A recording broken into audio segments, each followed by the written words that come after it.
Hello and welcome back, everybody, to the DanJohnUniversity.com podcast. I'm Dan John. This is episode 274. And again, what runs this podcast is your questions.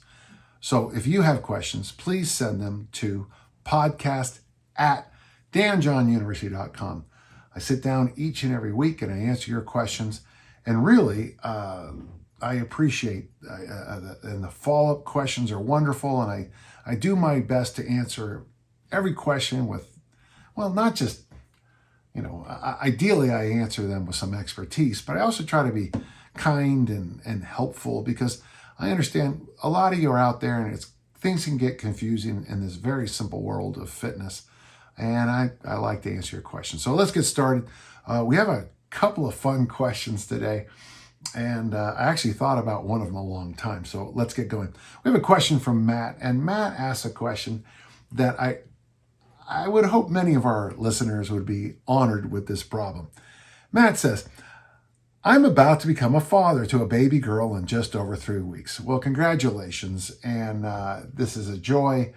And he understands the issue and where the question comes up. A lot of my friends have told me with much delight that my training will soon stop as I will not have the time for it anymore. Yeah, that's one thing about friends. You find out when your friends are in times in need. The friends you find in times of need are your friends. I'm supporting you. I think you can train. There will be some difficulties. I have never believed this myself and still believe that I can fit in a daily easy strength session in. I know you have spoken about the challenges of working out while being a dad before, but I'd like to know what you would recommend training-wise during this hectic time, taking into account sleep deprivation, etc. Would an easy strength style program work, or would a grease the groove form of training be more suitable? So first off, congratulations. You're a big kid. Life is great. I really appreciate that you understand that you're going to have some difficulties, but at the same time, children are wonderful and it's great to have them around. And yeah, you do have to change. If you follow my career, you'll notice that certain decades of my career, I came through with these really profound insights about training. Why? Because I had little ones in the home, Kelly and Lindsay. I didn't have very much time to train. When they were first born, it is tough. I mean, the sleep part is tough when they kind of first show up. And they cry at night. But my granddaughter, Elowen, is already sleeping through the night and just 3 months after she was born. So that does get better. Sometimes when they get older is when it becomes more difficult. I don't know your situation, but here in the United States, very often you just become a taxi driver to kids who are going from this soccer thing to this music thing to this school thing to this other thing. If you notice, like my emphasis on easy strength and loaded carries is because an easy strength workout, for me anyway, can take about 15 minutes because I always had the equipment ready to go. Loaded carry, a really hard workout, can take about 15 minutes. And then I have this other thing I call them now lift and sprints. But basically it's like you do a goblet squat and at the 8th rep, you throw it and you sprint away. And I tell people if you can do more than 3 rounds of that, either you got to increase the weight or you got to increase the intensity of the sprint or the sled pull. Sled pulls are just as good for a lot of people. If you're a Highland Game athlete or a thrower, discus shot, javelin, hammer, doing squats followed by sled pulls is, as the kids say, money. I do think you can fit in a 15-minute workout every day. I don't think that's going to be a problem, even with the worst of the, is it called colic or whatever it is, there's going to be time. If you can set it up that you have your own equipment set up, kind of ready to go, it makes a huge difference. My best work was when I had the incline set up with a load on it, and the load I always had on it was 165 because that was a 35-pound plate and a 25-pound plate. We're talking pounds here. It seems like you're from Europe. Certainly you can do it with kilos, the same idea. I had a thick bar deadlift I would do, and of course that was easy because I'd always have the thick bar set. I think the bar weighed 55 pounds, and I kept double reds on it, so double 20K, double 45 pounds on it. I had the pull-up bar set there. I had the ab wheel right there. It just wasn't that big a deal. So even if I only could get 2 sets of 5 with that light 165, 75 kilos, if I could only get the thick bar deadlift with, 70 kilos, if I could only get a set or 2 of pull-ups, if I could only get 1 set of ab wheel and maybe some swings, I got the work done. And I think that's something just keep in the back of your mind. If all you have is kettlebells, that might even be easier. Obviously kettlebell workouts are a little different, but I have that one called the humane burpee and some other ones that were being formed when my daughters were young. Not your age, but in the middle school time when I first kind of got into kettlebells when they were in high school. The nice thing about a kettlebell, if you only have one, you can still get a pretty good workout in. On my YouTube site here, I have like that one I call the perfect workout. I did think it was funny. I just put it, I have joke names for the workouts, and someone posted, well, I don't think it's perfect. And I was like, okay, it was kind of a, haha joke. But humor doesn't seem to carry over on forums. But yeah, easy strength's a great idea. Also, you've got this great built-in excuse to do loaded carries. Pick your baby up, swaddle her up, and go for a walk.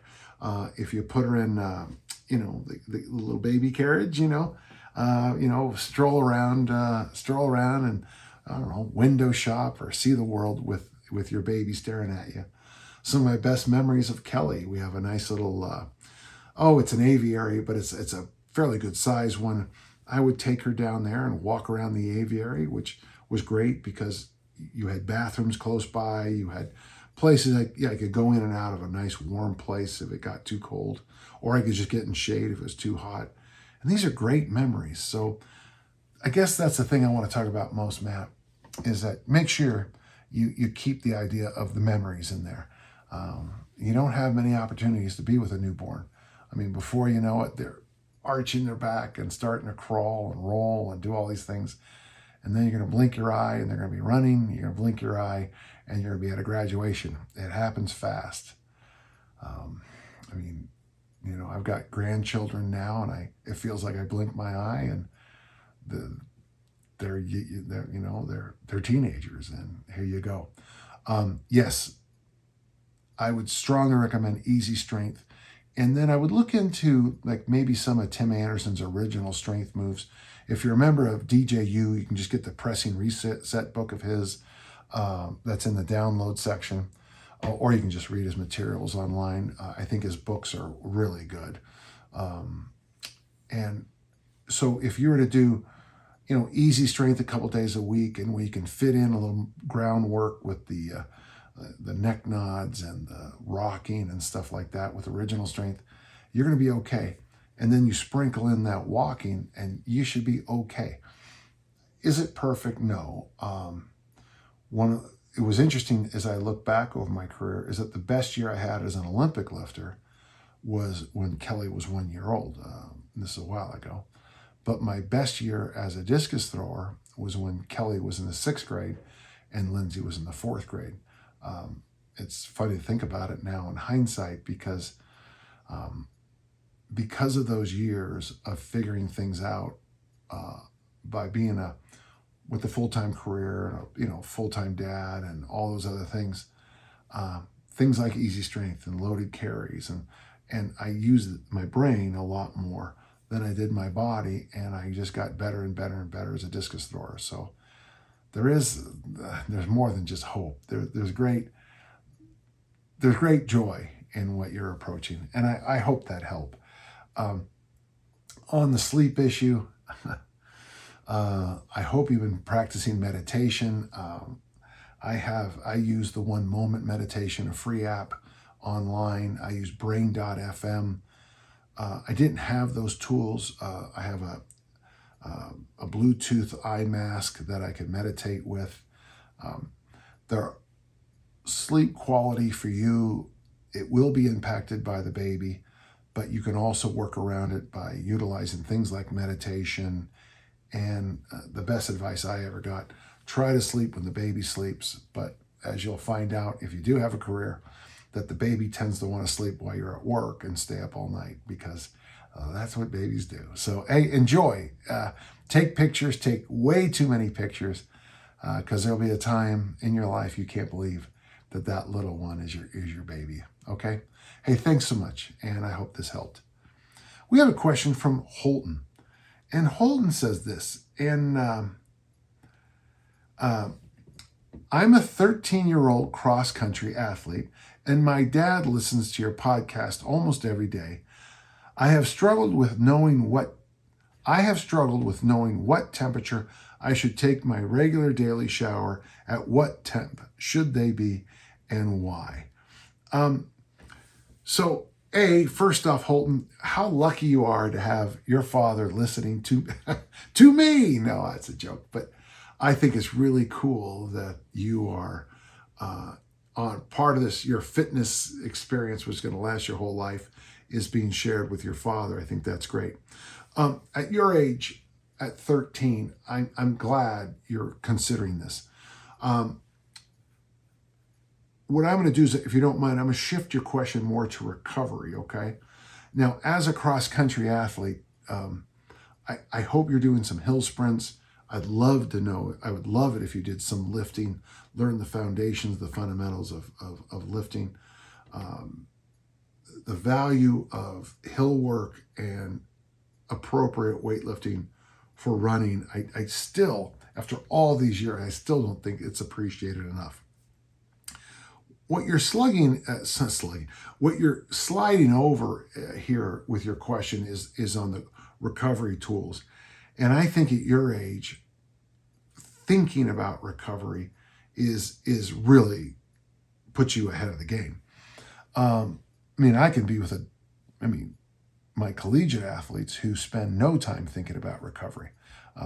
And so it's my job to kind of get them going. First off,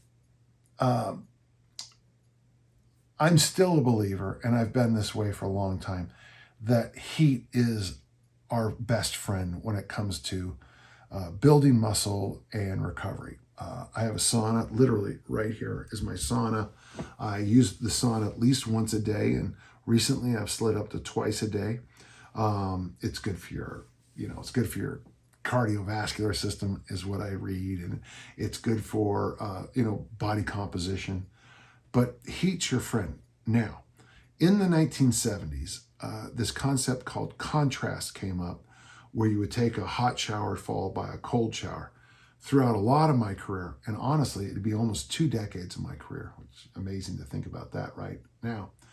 I used a daily hot tub, and then next to my hot tub, we had a shower, an outdoor shower that was connected to the hose. And I got to tell you, hose water, at least in Utah, is cold. So, it'd go from this really nice, warm hot tub, yay for me, and then you take that, and I thought the contrast was pretty good. More recently, ice baths have shown back up, and it makes for really cool videos online. The fitness influencers love it. Wim Hof, of course, has really rebooted this idea a lot. You can see it on a TV show with the young lady that's in the Iron Man shows, who also, I think her company's called Goop or something like that. They do an ice bath in Lake Tahoe.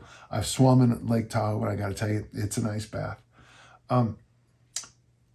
I still would lean to the heat side for recovery versus the cold side. And where you are at your age, let's just see where we can get. Now, getting too hot, I've been told, now whether it's 100% true or not, does tend to dry your skin out somewhat, like hot showers. Now, whether that's true or not, I don't know.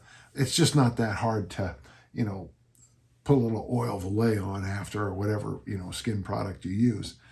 I don't know if there's an ideal temperature. I know it probably will drive your parents crazy if you take long showers.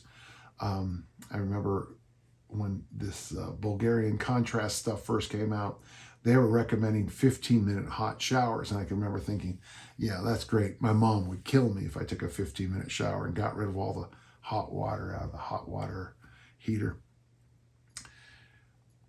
There's more than just showers I want you to think about with your recovery.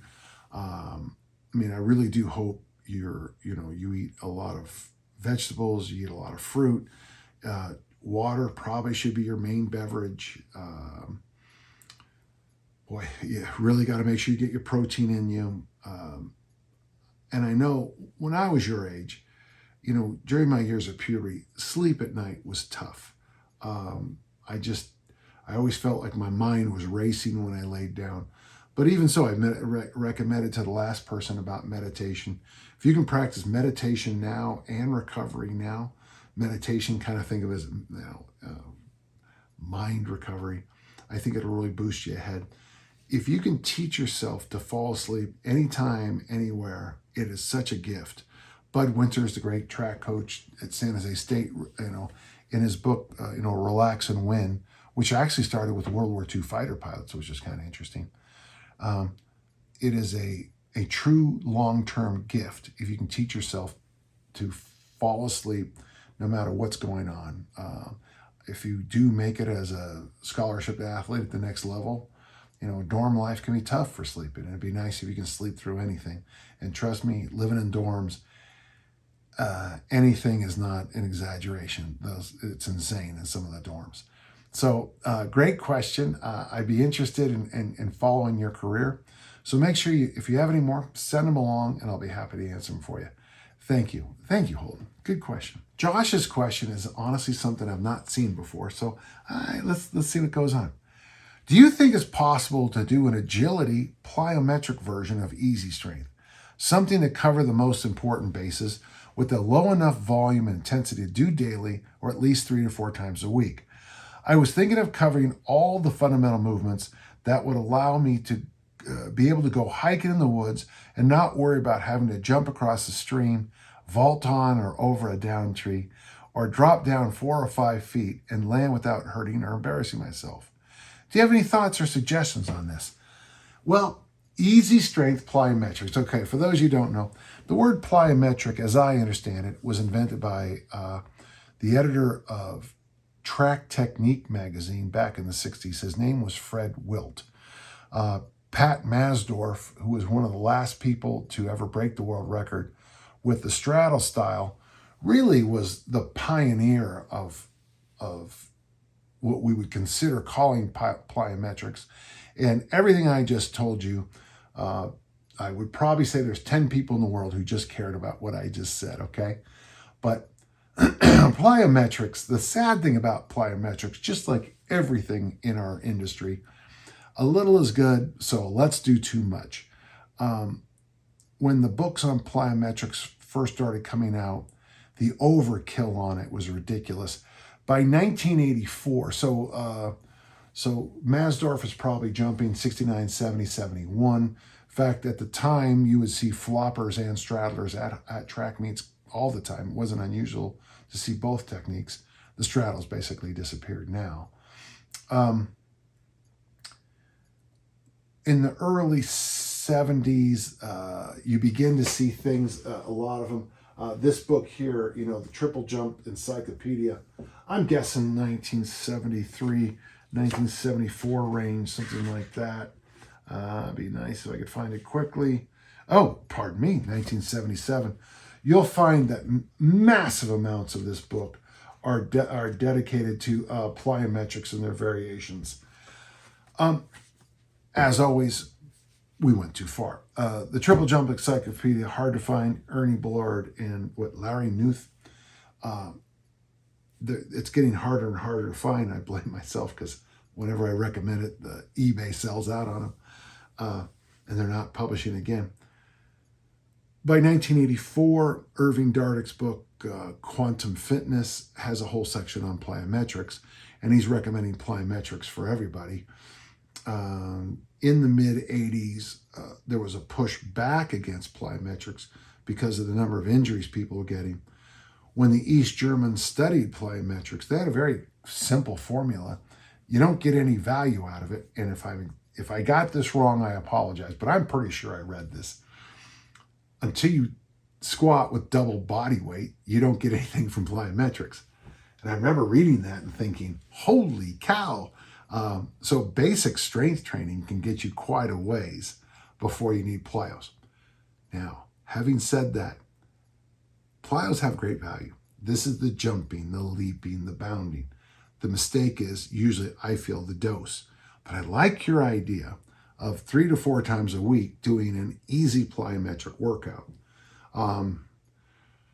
You could pick some real simple ones. We have one that I got, well, to be honest with you, you would see it in Quantum Fitness, but I've turned it up a little bit with Tim Anderson's work.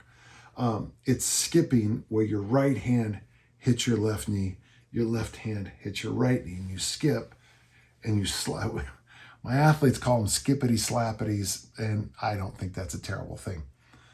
If you come train with me, Josh, and you're welcome to, each day I do a thing called the grade 8, and I do it. In fact, I got the window open. I can see my track right there. It is basically skippity slappities, maybe about 40 yards, 40 meters, I don't know, something like that. And then I either back pedal back or I walk backwards back, kind of depending on really on the weather conditions. And I do that.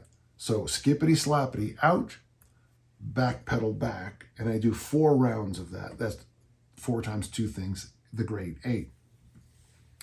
I do that 5 days a week now, which is funny talking to you, Josh, is that I'm doing easy plyometrics doing those. So skippity slappities, backward running, depending on what you have, but I thought we used to call these things pops. I don't know what they are, but basically, you know that movement, that kind of short poppy movement you get from jumping rope? Pop, pop, pop, pop, pop. You could do 30 seconds of that, you know, that not full bounding, but that little, they were called pops, and I'm not sure why they were called pops. And then you might be able to add one other one, maybe, I haven't done this in a long time because of my hip issues, but they were kind of speed skater jumps. So you get on your left leg, you leap over to your right leg, right, left, and you try to get a big bound.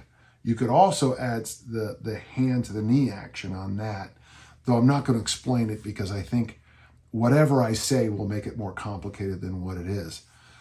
So yeah, I mean, if you did the grade 8, skippity slappities out, back pedal back, some of those little pops, and some people might say, well, why don't you just jump rope? The downside of jump roping is that there's a skill to it. And frankly, sometimes when you work with an athlete, you just can't keep asking for more and more mastery of things. You know, I'm sure if you're an American football coach,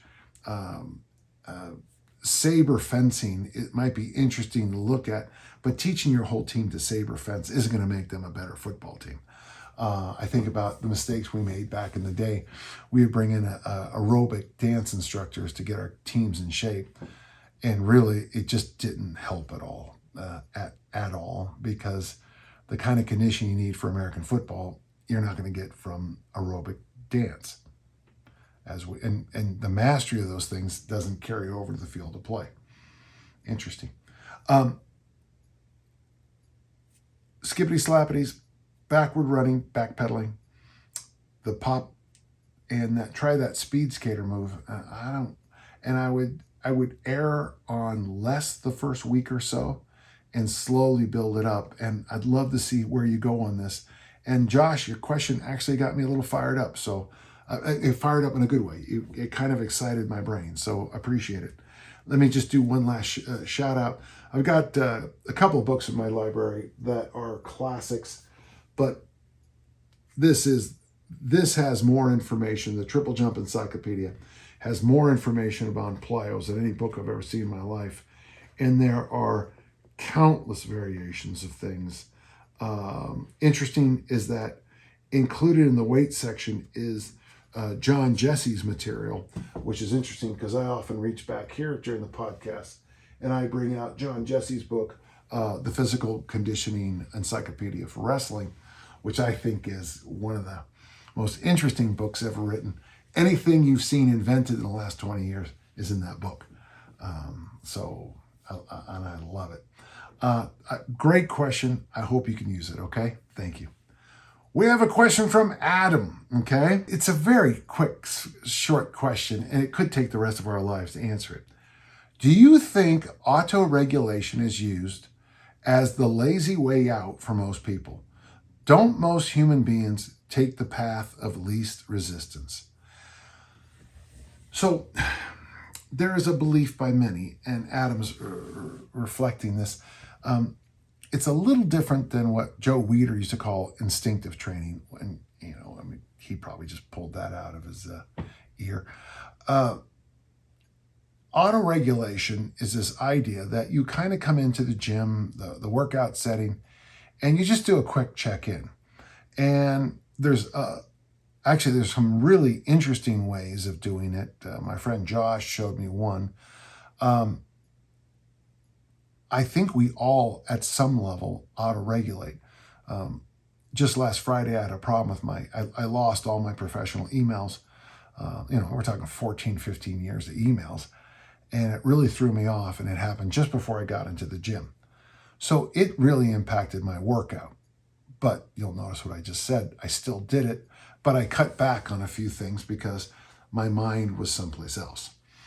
I say this all the time, and people think I'm joking, but the day you break up, the morning, the workout right after, you just broke up with your girlfriend, 10 minutes before the workout session, might not be a good day to do the Olympic lifts, might be a great day to deadlift.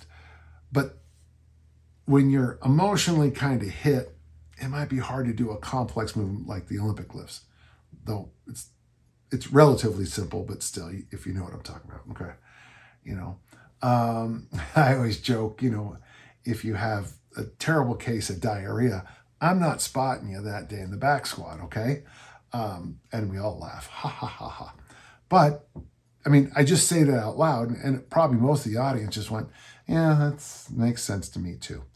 So I guess that's the key, is what makes sense to you, all right? I think a mistake a lot of us make is that we put something, we use a word like autoregulation and make it sound very mystical and, oh man, what are those guys doing? They're doing autoregulation. But really, I guarantee most of my audience, and hats off to all of you, because I hope all of you train at some level, probably understand that there are days, like that great poem about Noah. There are days, Lord, there are days. There are days where this isn't a good idea. Maybe I'll come back and do this another time. Now, the cliche time, having said that, there is a tendency for people to soften as programs go on. Since I first started writing articles, I've said the following phrase many times. If you start off your workouts with the front squat, generally you're going to have a pretty good workout. To me, there's a fine term. It's about 20, 30 years old from what I understand it. So to get $1 million, you have to eat a plate of really ugly frogs. Or toads, okay? Toads are, I guess, uglier. I don't know. So which toad do you pick? You eat the biggest, ugliest toad first. So for me, now I like front squats, but for me, the way I'm built in my workouts, front squats are my big toad. So no matter how I feel, after I get my front squats done, the rest of the workout's kind of fun. In fact, that is exactly what happened in the gym today. So there is true autoregulation. And that's when you logically look at what's going on in your life and say, yeah, maybe it's not a good day to snatch. It's not a good day to squat. If your elbow is killing you, it's not a good day to do those exercises that really rip on your elbow. And then on the other hand, as you're winding your way through a tough diet or a tough exercise program, and it says you have to do something hard today, I think you should do it. I remember doing the original Soviet squat program. And I've told this story before. The workout called for 6 sets of 6 with 320 pounds, 145 kilos, 6 sets of 6, 145 kilos, 320 pounds. And I racked the first set, and I had this look on my face, and the guy training with me, Mark, said, "What's the matter?" And I said, "I have to do that 5 more times." And it was one of the hardest gym workouts I've ever had. 6 sets of 6, 320 in the front squat is a lot of work. But that's what the program called for that day. A couple days later, it was 5 sets of 5. A couple days later, it was 4 sets of 4, 3 sets of 3, 2 sets of 2. And it was hard, but I got through it. So if you don't mind, and I'm not trying to be hard to follow, Adam, there are 2 sides. There's this logical, obvious side. Some days, do a little emotional, physical life check-in and maybe move a few things around, or maybe I'll come back and do this another time. Or, I'm so glad I made it to the gym, and I'm going to applaud myself for just walking in the door. We've all had that day. On the other hand, you also have to sometimes stick with the script. Stay with what you said you're going to do. I think an intelligent person can keep those 2 concepts in their head and be very happy. I'm sure there's going to be a listener or 2 out there who will be like, "Well, you just do the workout." Well, that's great to say that, and it's great to shake that fist. But I've been lifting weights since 1965, and I got to tell you, I've had some bad days. And I have trained hard on bad days, and that's generally where I end up breaking things, hurting things, and just digging the hole and not really making progress. Fun question, Adam. Really interesting. Thank you. Okay, we got a question from Michael. Michael says this: "You often talk about not chasing too many rabbits at once, but if you eventually want to catch most of them, how do you go about it? How do you train?" Okay, then he asks, how do you train for Quadrant 2 that requires lots of high-level qualities? If you've read my book, Easy Strength Omni book, I have a thing called Quadrant 2, lots and lots of qualities at a very high level. Michael, or I think it might be Michelle. Michelle, I'm sorry if it's Michelle. Let's answer that first. And I'm real clear usually. If you're older than age 22 and you're not on a high-level American football team, a high-level rugby team, or already in the military, you're probably not going to make it to Quadrant 2. Those sports, I have a few friends who've joined the Army later in life and then became like Green Berets or Rangers, and that is true. It does happen. Almost universally, those guys have also come from an American football background or wrestling background, so they've already been there before they get there. To make it at Quadrant 2 on the professional sports level, you have to be the biggest, fastest, strongest, most skilled person you know in your life, probably ever.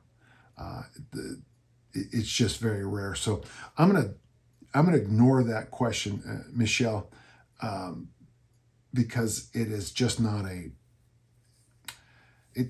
want to answer the first 2 questions because I think those are more important. If you do want to follow up on that Q2, we'll talk. But mostly it's a 10, 12-year commitment to learning all the skills and training every quality you need to get into Quadrant 2. If you got, if you're married and you got 3 kids and a mortgage and a lawn and a dog and a cat, it's going to be really hard to commit those 8 hours a day to do, to get into Quadrant 2. So the question on this I like is how you prioritize your rabbits. So this is my older journal. This is the one I just finished. And you can see in my journal that, okay, well, I don't know if you can read any of this, it doesn't matter. But each day I separate my two most important rabbits, my two most important goals. My two most important things in my life are okay, I gotta be careful because I have daughters and I have family members and I have friends. On the things I'm pursuing in life, the two most important things are my physical goals and my financial goals. Okay. Now I live in the United States, so on the financial side, we just don't have we don't have a lot of safety nets in this country. Someone was talking about what would happen if we got rid of Social Security the other day, and I thought, well, 19 out of 20 people over the age of 65 in the United States would be. I have a very strong word I'm thinking, and there's a less strong word, but they would be in trouble. Okay. So for me, the financial side is very important. It just is. I'm trying to build a legacy. I'm helping out track and field programs. I'm helping out the Utah jazz scene, not the basketball team, but the actual music jazz scene. I'm trying to help. I have a couple of fundraisers I help with. So my legacy is important in those areas. I want my grandchildren to be able to go to college, university, very easily. And I'm pretty sure we've taken care of that already, as I took care of my daughters already. So the financial side's important to me, and the physical side's important to me because I'm 67 years old, and I got a granddaughter on the way as I'm speaking today, and I want to be around for her. Little Daisy Quinn. I want to be around for her. Okay. And Ellen Rose, who was just born a few months ago. I want to be around for my granddaughters. And Danny and Josephine and Leo, my other grandchildren. I want to be around. So I think in my case, I circle those as my two big areas. And each day I write a to-do list on my physical side and on my financial side. Now, on the financial side, on the to-do list, it could be, write a new book. I mean, that could happen. That does happen. It could be sure to get on that podcast, get there early. It might be, help out my friend on the inner circle here. It could be, call Brian, call Ozzy, take care of this issue that we found. That's business stuff, okay? On the personal side, very often it's, take a sauna, do my original strength, do my Olympic lifts, go for my walk. That's very common on my physical side. Eat 8 vegetables a day. I've discussed my pirate maps in all my book, and right there on the back of every one of my diaries is my pirate map. My pirate map helps me with my rabbit chasing, okay? All right, so let's catch up real quick.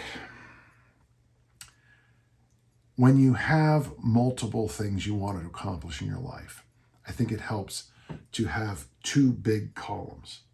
Now, if you're a student in a university and you're thinking to yourself, well, I want to do this, this, and this, and this in my life, I would first sit you down and say, let's get that bachelor's degree, let's get that master's degree, whatever degree you're working on. Let's take care of that first. You have a paper due tomorrow you haven't started on. Let's take care of that. So very much when it comes down to the rabbits, I tend to try to find 2 in my life. From there, I try to organize a to-do list before I go to bed every night to take care of that. And then that's the 2 columns in my diary, my 2-column diary list.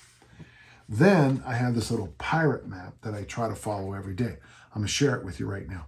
Before I go to bed, I make coffee for the morning. The reason is I wake up to the smell and the sound of the coffee maker. I don't use an alarm. I take this supplement called Hibernate every night.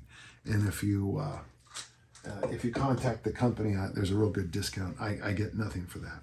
And then also on number 1, I make my to-do list for tomorrow. Number 2, every day, do the 10-minute original strength work, ideally in the sauna. Number 3, eat veggies at every meal. Number 4, 5 days a week, lift weights as appropriate and walk, ruck, or heavy hand. And number 5 is make a difference, which of course is becoming more and more important as I age. So if you have multiple rabbits in either of those 2 columns, like for example, you want to start your own business and finish your your degree, which I think is great, then you have to kind of say, okay, all right. And then you need to break it down a little bit. Okay. So each day I would say structure a plan of some kind. I like to do lists for plans. It just works for the way my head is. Some people have these, well, it's not so popular now, but they used to have these big folders with all these, I need to be here, there, and there. They'd spend an hour and a half working on the folder, whereas they could have easily just done all that junk in an hour and a half, at least in my opinion. On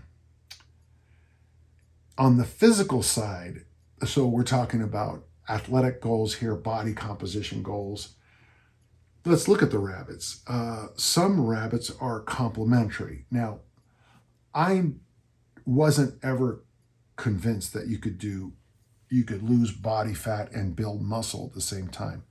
But there's been a lot of recent research that says it can. Brad Pellin just came out with a new book about, eating massive amount of protein, and then so you lift weights, eat a lot of protein, and then you fast for 24 hours or so, or whatever it is. Read the book. And he believes that you can build muscle and lose body fat at the same time doing this. Now that just opened my eyes, because I didn't think you could do it naturally very well. Obviously, if you're on drugs, that's a different story. If you want to be an elite athlete, and then there's a second one, we need to talk about what that second one is, because it's called phenotype. At least it used to be called phenotype. But when you're trying to build yourself for an athletic competition, ideally you're changing yourself at every single level. When I was a Highland Game athlete, I made some mistakes sometimes. I remember doing the velocity diet, which was a great diet. My body fat levels just dropped like a stone. I had an 8-pack. I got that different set of muscles that you can see not a 6-pack. You can see those other two also. Good. Yay, good for me.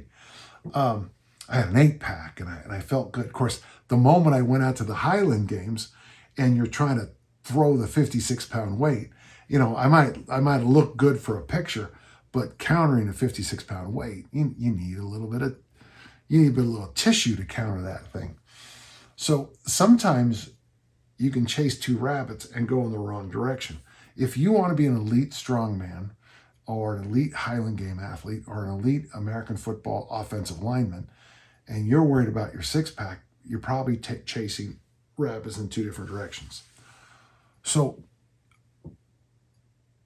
what I'm trying to get across here is that you've got to look at the rabbits you're chasing and then look to see if they are complementary, with an E, okay? Complementary ideas. Now, if you were to say, I want to, increase my Olympic lifts and throw the discus or do Highland Games better, those to me are complementary things. If you were to say, I want to increase my deadlift and my sprint time, lower my sprint time, I can see a program that would make, Barry Ross and Charlie Francis programs. I can see a program to make increasing your deadlift and decreasing your sprint time happen. But if you have certain other goals that don't line up together, they don't help each other out. So for me as a discus thrower, half the year I competed as an Olympic lifter, half the year I competed as a discus thrower, and I was able to notch it up like this until my senior year in college, when I realized that I was, even those were complementary rabbits, if you don't mind me saying that, the Olympic lifting was hitting me too hard in the nervous system. So I just dropped my Olympic lifting to the squat snatch and the power clean. And basically that's all the lifting I did. And all of a sudden my discus started going farther, because at that level, you need to adapt in just one direction. I don't feel like I've been all over the place answering your question. I don't. What you need to do is you need to make sure you write down what you want, and then see if you can, if they're complete opposites, they don't, the two goals don't support each other. I would say, which one do you want to do first? Achieve that. I don't know. You want to total 1,600 pounds in the power lifts. Okay, that's a 400-pound bench, 600-pound deadlift, 600-pound squat. Pretty doable numbers, okay? But at the same time, you also want to get a 29-inch waistline. Well, which one is more important for you? I think long-term, for your long-term health, your long-term, your longevity, that smaller waist, 29 is a little small, but a 32-inch waistline, 34. It's going to be real hard to chase that 34-inch waistline and squat 600. I'm sure there's people out there that do it. I can't. So decide which one you want to chase. I think you want to chase those powerlifting numbers first, and then come back and chase that waistline. So that's how I would do it. I hope I've been clear. It's a good question. People always want to do 20 things at once, and really, it's hard to do well 1 or 2 things in life. So just keep that in mind too. And good luck on what you're chasing down, okay? George asked a question, which is kind of a fun question. George says, what do you think of the barbell pullover exercise favored by silver era bodybuilders?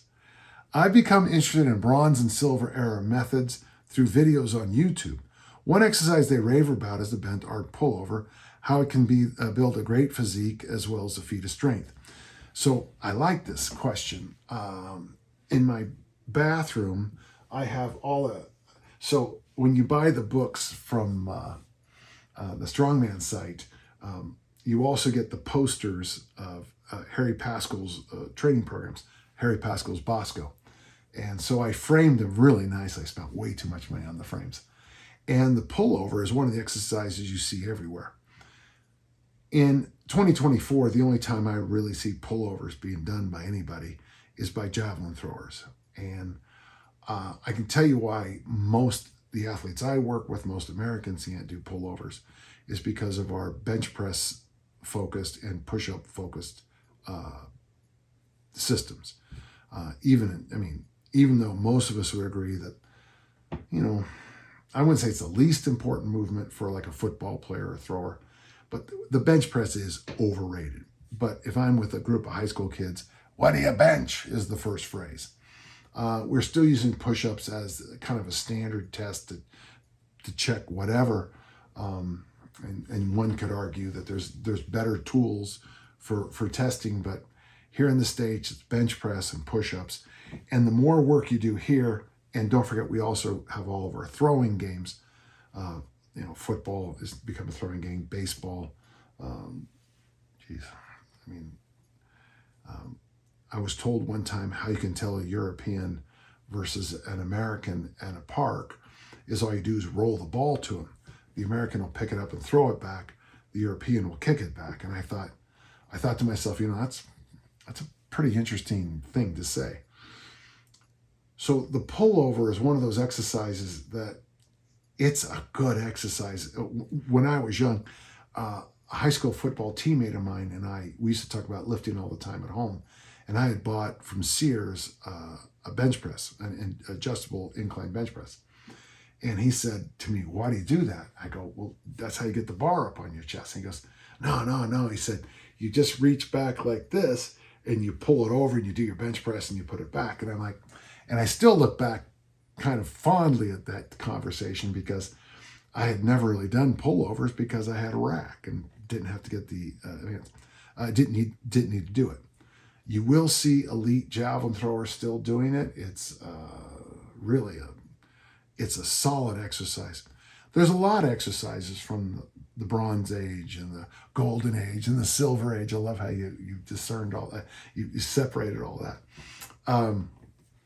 Bosco has that great exercise.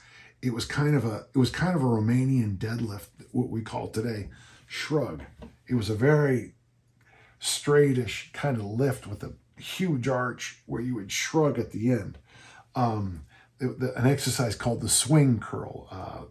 Swing bells were actually a piece of equipment we used when I was a kid. But it's a dumbbell, an adjustable dumbbell, but instead of putting the weights on the outsides, you put the weights in the middle so you can hold it with two hands and do, well, swings. But they would also do swing bell curls. And because your hands are so tight, you cramp up freakishly quickly on those. And you don't see many of those. Obviously, because of kettlebells, the bent press sort of came back. There are some people online who will do it, but it's really not a very, I mean, it's funny because when I say it's a circus trick, it literally is a circus trick. It was a thing strongmen did to show off their strength at, at shows. And of course, one lesson you learn quickly in life is you never believe what those old-timey lifters said, because they were selling tickets for people to come in.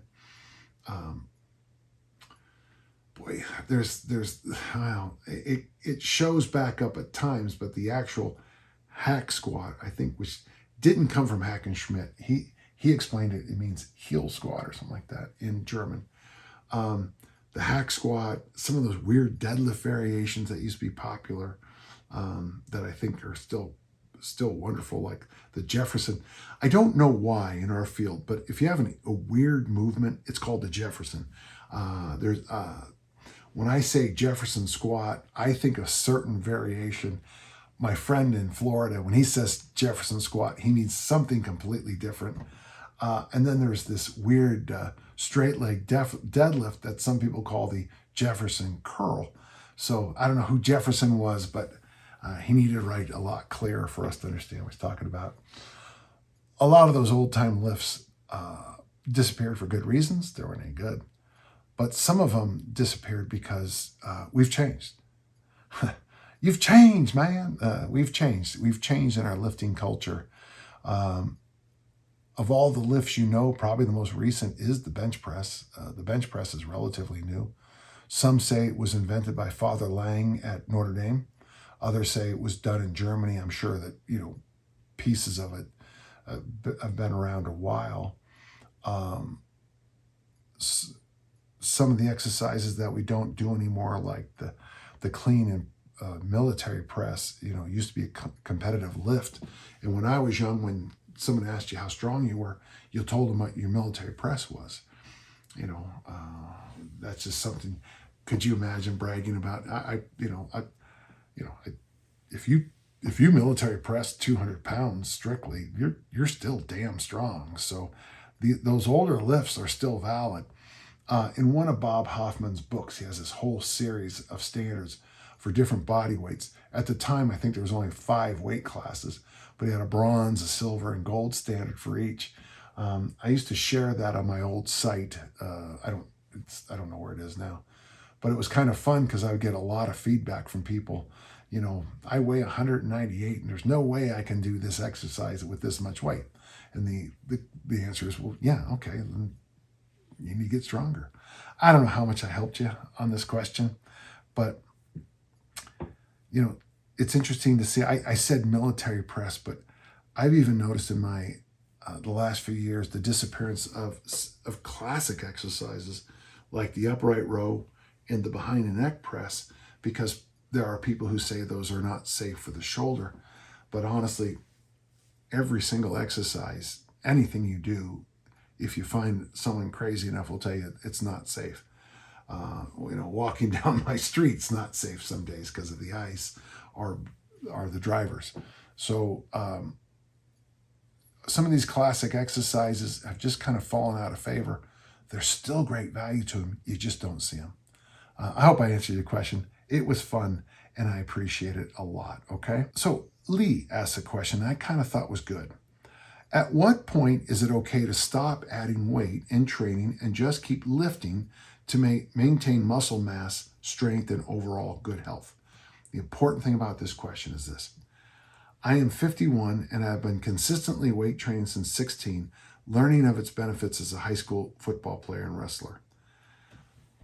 It's a great question. I remember I was probably about your age, Lee, and I thought to myself, wouldn't it be great to maintain the strength I had in junior college, so basically when I was 18 and 19, as long as I could, And I actually entered Olympic lifting meets with the goal to match the lifts I made at 18, 19, in my 50s. Now, it's interesting now at 67, my goal now is to match the warm-ups I made at the time back then. It's pretty close, honestly.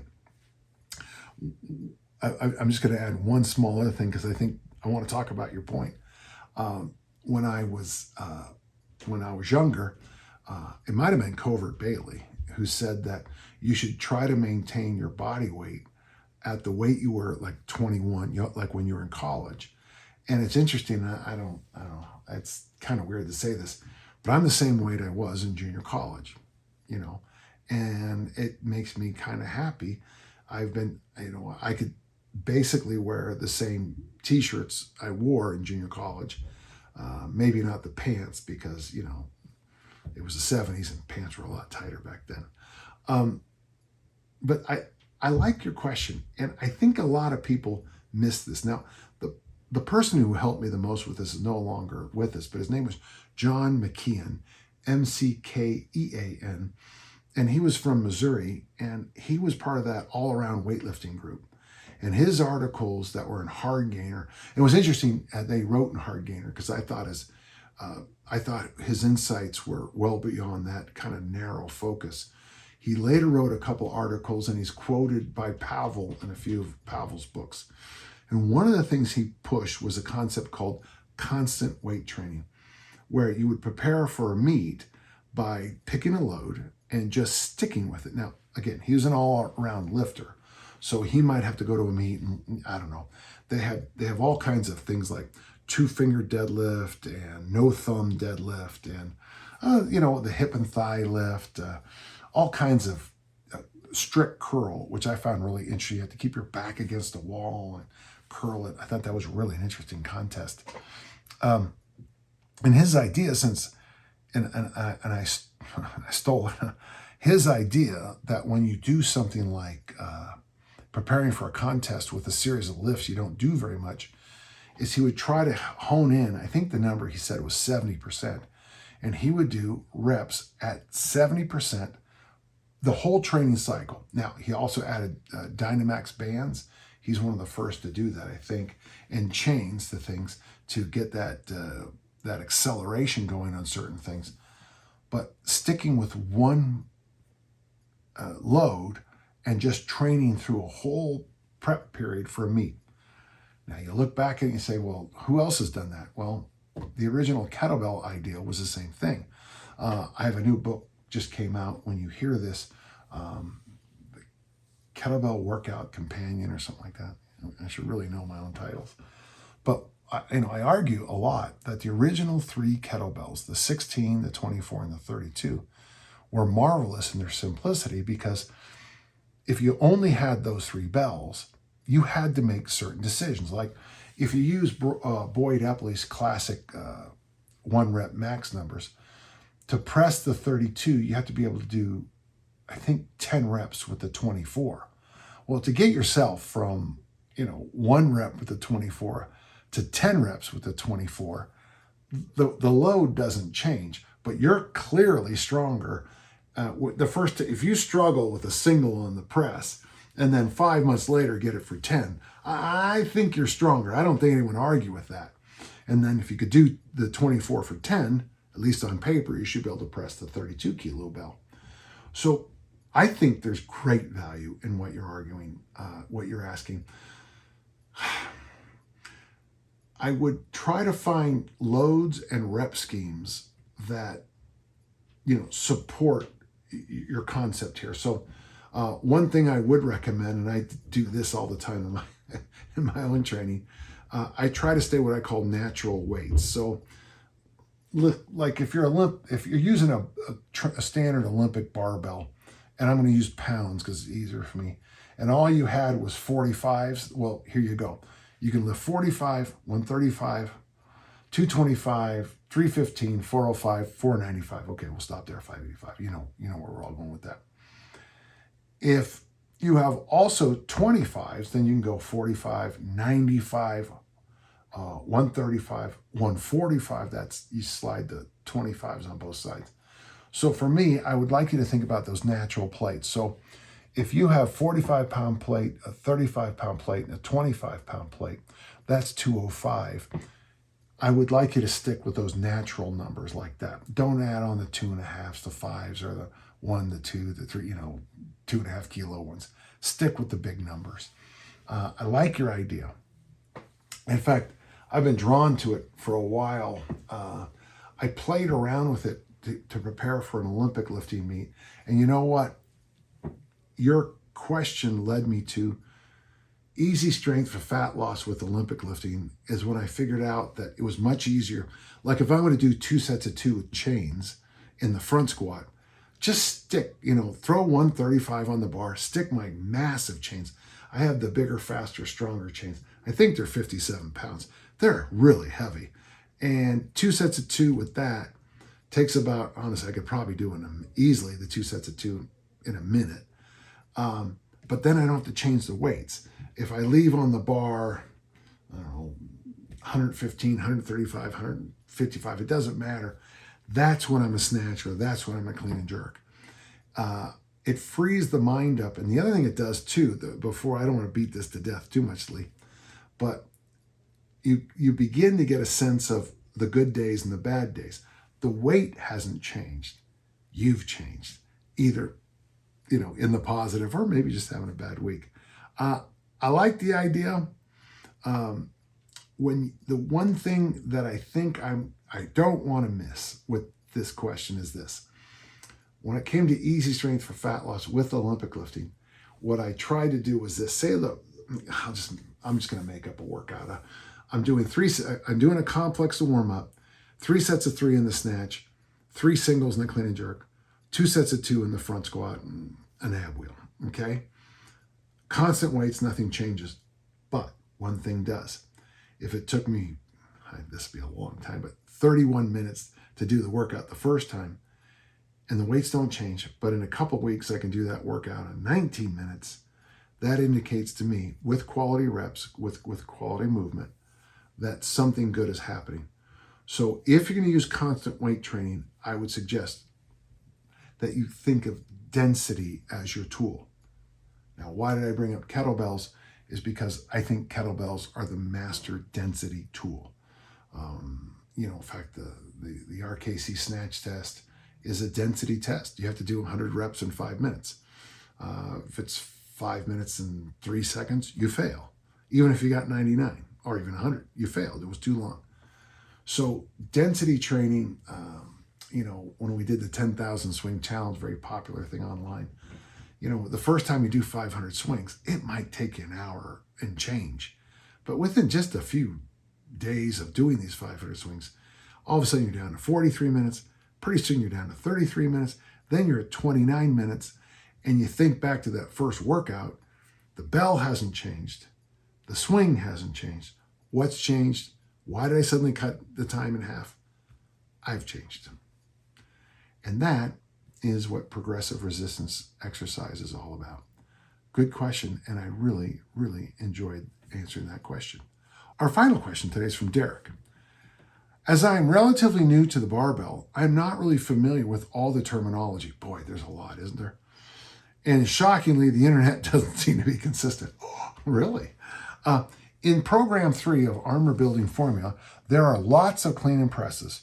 When you call for a clean, do I clean the barbell into a full squat? If I would ask you to do a full squat with a clean, I always use the word squat clean.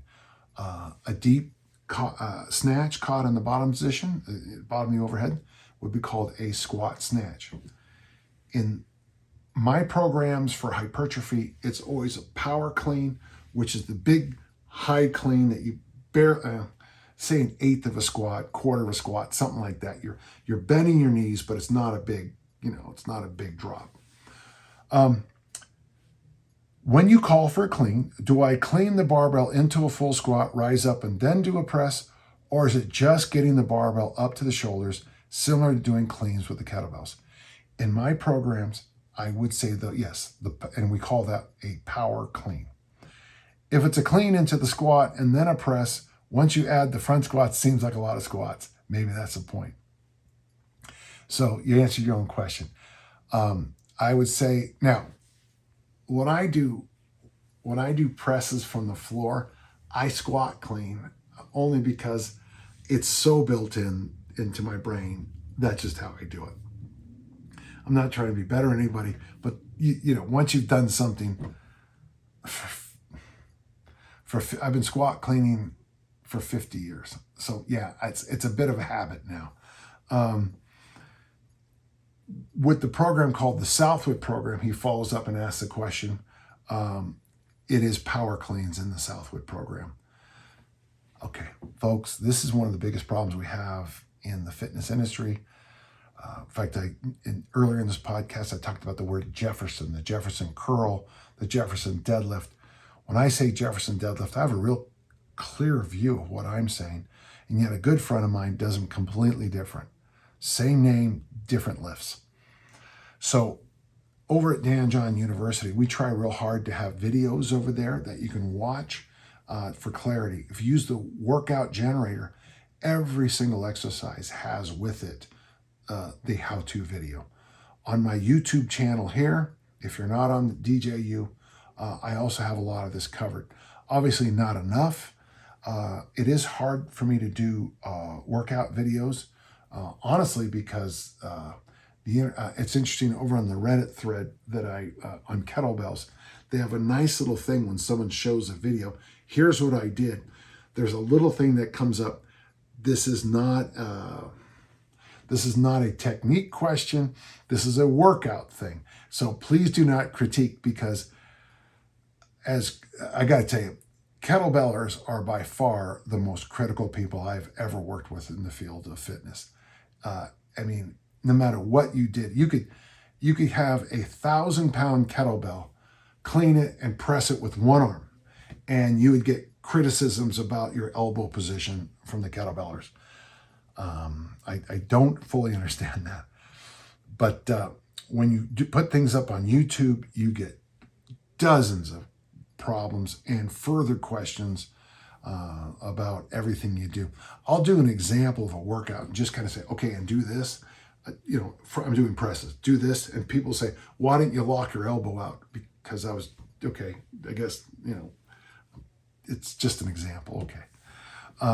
Derek, if you have more questions like this, maybe even come up with a list of them, and maybe we could do some more videos for you, because I'd be happy to do it. I'll just find someone better looking to demonstrate. Listen, there you go. Derek, thank you so much. And that's it for this week. These were good questions. Reminder, if you have questions, and this is a question and answer podcast, please send them to podcast@danjohnuniversity.com. Each and every week I sit down at my chair here in my office and I try to answer all your questions as best I can. I appreciate these questions. I enjoyed this week's a lot. And until next time, let's all keep on lifting and learning. Thank you.